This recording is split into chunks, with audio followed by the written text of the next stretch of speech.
तदनंतर चैत्र मास के शुक्ल पक्ष की त्रयोदशी तिथि में रविवार को पूर्वा फाल्गुनी में मुझ ब्रह्मा और विष्णु आदि समस्त देवताओं के साथ महेश्वर ने विवाह के लिए यात्रा की। मार्ग में उन देवताओं ऋषियों के साथ यात्रा करते हुए भगवान शंकर बड़ी शोभा पा रहे थे। वहां जाते हुए देवताओं, मुनियों तथा आनंदमग्न मन वाले प्रथम गणों का रास्ते में बड़ा उत्सव हो रहा था।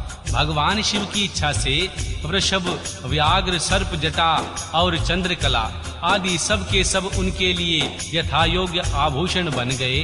तदनंतर वेग से चलने वाले बलवान बलिवर्द नंदीकेश्वर पर आरूढ़ हुए महादेव जी श्री विष्णु आदि देवताओं के साथ लिए क्षण भर में प्रसन्नता पूर्वक दक्ष के घर जा पहुँचे और वहां विनीत चित्त वाले प्रजापति दक्ष ने समस्त आत्मनीय जनों के साथ भगवान शिव की अगवानी के लिए उनके सामने आए। उस समय उनके समस्त अंगों से हर्षजनित रोमांच हो रहा था। स्वयं दक्ष ने अपने द्वार पर आए हुए समस्त देवताओं का सत्कार किया। वे सब लोग सुरश्रेष्ठ भगवान शिव को बिठाकर उनके पार्श्वभाग में स्वयं भी मुनियों के साथ क्रमशः बैठ गए। इसके बाद दक्ष ने मुनियों सहित समस्त देवताओं की परिक्रमा की। उन सब के साथ भगवान शिव को घर के भीतर ले गए। उस समय राजा दक्ष के मन में बड़ी प्रसन्नता थी। उन्होंने सर्वेश्वर भगवान शिव को उत्तम आसन देकर स्वयं ही विधि पूर्वक उनका पूजन किया। तत्पश्चात श्री विष्णु का, मेरा, ब्राह्मणों का, देवताओं का और समस्त शिव गणों का भी यथोचित विधि से उत्तम भक्ति भाव के साथ पूजन किया। इस तरह पूजनीय पुरुषों तथा अन्य लोगों सहित उन सब का यथोचित आदर सत्कार करके दक्ष ने मेरे मानस पुत्र मरीचि आदि मुनियों के साथ आवश्यक सलाह की। इसके बाद मेरे पुत्र दक्ष ने मुझ पिता से मेरे चरणों में प्रणाम करके ही प्रसन्नता पूर्वक कहा, प्रभु आप ही वैवाहिक कार्य कराएं। तब मैं हर्ष भरे हृदय से बहुत अच्छा कहकर उठा और सारा कार्य कराने लगा। तदन अंतर्ग्रहों के बल से युक्त शुभ लग्न और शुभ मुहूर्त में राजा दक्ष ने हर्ष पूर्वक अपनी पुत्री सती का हाथ भगवान शंकर के हाथ में दे दिया। उस समय हर्ष से भरे हुए भगवान वृषभध्वज ने भी वैवाहिक विधि से सुंदरी दक्ष कन्या का पाणी ग्रहण किया। फिर मैंने, श्री हरि ने, तुम तथा अन्य मुनियों ने भी और प्रथम गणों ने भगवान शिव को प्रणाम किया और सबने नाना प्रकार की स्तुतियों द्वारा उन्हें संतुष्ट किया। उस समय नाच गान के साथ महान उत्सव मनाया गया। समस्त देवताओं और मुनियों को बड़ा आनंद प्राप्त हुआ। भगवान शिव के लिए कन्या दान करके मेरे पुत्र दक्ष कृतार्थ हो गए। देवी शिवा और भगवान शिव प्रसन्न हुए तथा सारा संसार मंगल का निकेतन बन गया। अध्याय 18 देवी सती और भगवान शिव के द्वारा अग्नि की परिक्रमा। श्री हरि द्वारा शिव तत्व का वर्णन। भगवान शिव द्वारा ब्रह्मा जी को दिए हुए वर के अनुसार वेदी पर सदा के लिए अवस्थान तथा भगवान शिव और देवी सती का विदा हो कैलाश पर जाना। श्री ब्रह्मा जी कहते हैं, हे नारद, कन्यादान करके दक्ष ने भगवान शंकर को नाना प्रकार की वस्तुएं दहेज में दी। यह सब करके वे बड़े प्रसन्न हुए। फिर उन्होंने ब्राह्मणों को भी नाना प्रकार के धन बांटे। तत्पश्चात लक्ष्मी सहित भगवान विष्णु शंभु के पास आ हाथ जोड़कर और यूं बोले, देवादिदेव महादेव, दया सागर प्रभु, आप संपूर्ण जगत के पिता हैं और सती देवी सबकी माता है। आप दोनों सत्पुरुषों के कल्याण तथा दुष्टों के दमन के लिए सदा लीला पूर्वक अवतार ग्रहण करते हैं। यह सनातन श्रुति का कथन है। आप चिकने नील अंजन के समान शोभा वाली सती के साथ जिस प्रकार शोभा पा रहे हैं, मैं उससे उल्टे लक्ष्मी के साथ शोभा पा रहा हूँ। अर्थात सती नीलवर्णा तथा आप गौर वर्ण है। उससे उल्टे मैं नीलवर्ण और लक्ष्मी गौर वर्ण है। हे नारद, मैं देवी सती के पास आकर ग्राह सूत्रोक्त विधि से विस्तार पूर्वक सारा अग्नि कार्य कराने लगा। मुझ आचार्य तथा ब्राह्मणों की आज्ञा से शिवा और शिव ने बड़े हर्ष के साथ विधि पूर्वक अग्नि की परिक्रमा की। उस समय वहां बड़ा अद्भुत उत्सव मनाया जा रहा था। गाजे बाजे और नृत्य के साथ होने वाला वह उत्सव सबको बड़ा सुखद जान पड़ता था।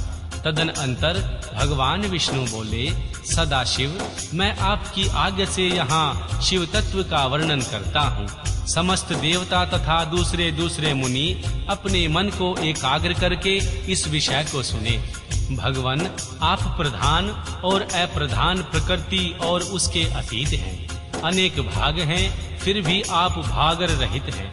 ज्योतिर्मय स्वरूप वाले आप परमेश्वर के ही हम तीनों देवता अंश हैं। आप कौन हैं, ये कौन है और ब्रह्मा कौन है? आप परमात्मा के ही ये तीन अंश हैं जो सृष्टि पालन और संहार करने के कारण एक दूसरे से भिन्न प्रतीत होते हैं। आप अपने स्वरूप का चिंतन कीजिए। आपने स्वयं ही लीला पूर्वक शरीर धारण किया है। आप निर्गुण ब्रह्म रूप से एक हैं। आप ही सगुण ब्रह्म हैं और हम ब्रह्मा, श्री विष्णु तथा रुद्र तीनों आपके अंश हैं। एक ही शरीर के भिन्न भिन्न अवयव मस्तक, ग्रीवा आदि नाम धारण करते हैं, तथापि उस शरीर से भिन्न नहीं है।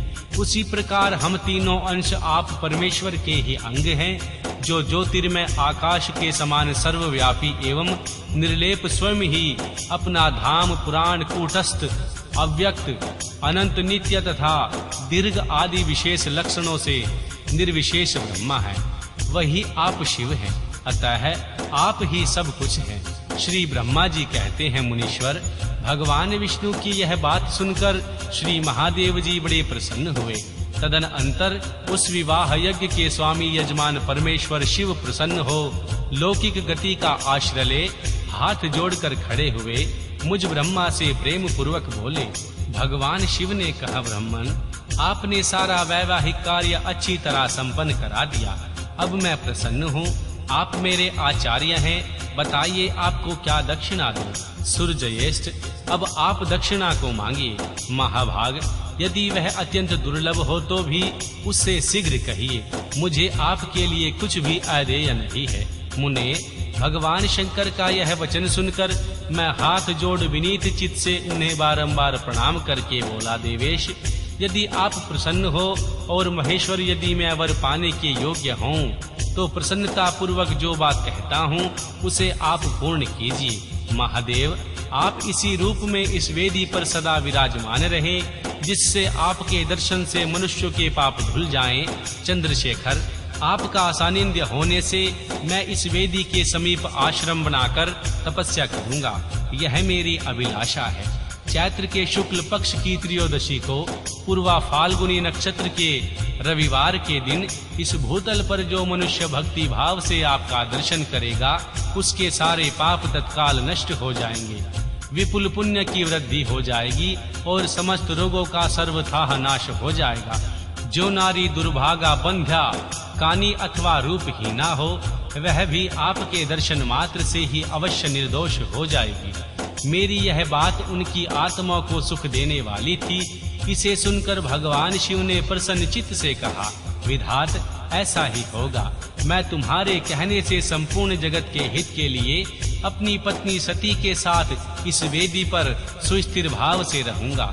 ऐसा कहकर पत्नी सहित भगवान शिव अपनी अंश रूपिणी मूर्ति को प्रकट करके वेदी के मध्य भाग में विराजमान हो गए। तत्पश्चात स्वजनों पर स्नेह रखने वाले परमेश्वर भगवान शंकर ने दक्ष से विदा ले अपनी पत्नी सती के साथ कैलाश जाने को तैयार हुए। उस समय उत्तम बुद्धि वाले राजा दक्ष ने विनय से मस्तक झुका हाथ जोड़कर भगवान वृषभध्वज की प्रेम पूर्वक स्तुति की। फिर श्री विष्णु आदि समस्त देवताओं, मुनियों और शिवगणों ने नमस्कार पूर्वक नाना प्रकार की स्तुति करके बड़े आनंद से जय जयकार किया। तदनंतर राजा दक्ष की आज्ञा से भगवान शिव ने प्रसन्नता पूर्वक देवी सती को वृषभ की पीठ पर बिठाया और स्वयं भी उस पर आरूढ़ हो वे प्रभु हिमालय पर्वत की ओर चले। भगवान शंकर के समीप वृषभ पर बैठी हुई सुंदर दांत और मनोहर हास वाली सती अपने नील श्याम वर्ण के कारण चंद्रमा में नीली रेखा के समान शोभा पा रही थी। उस समय उन नवदंपति की शोभा देख श्री विष्णु आदि समस्त देवता, मरीचि आदि महर्षि तथा दूसरे लोग ठगे से रह गए, हिलडुल भी न सके तथा दक्ष भी मोहित हो गए।